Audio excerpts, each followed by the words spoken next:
أعوذ بالله من الشيطان الرجيم. بسم الله الرحمن الرحيم. هل أتاك حديث الغاشية وجوه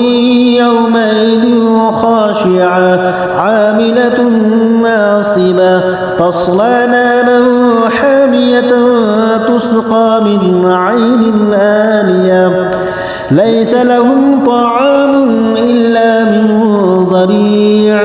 لا يسمن ولا يغني من جوع وجوه يومئذ ناعمة لساعها راضية في جنة عالية لا تسمع فيها لاغية فيها عين جارية فيها سرر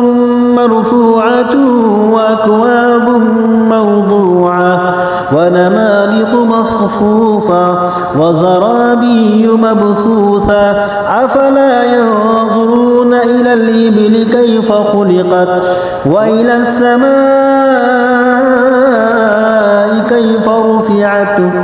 وإلى الجبال كيف نصبت وإلى الأرض كيف سطحت فذكر إنما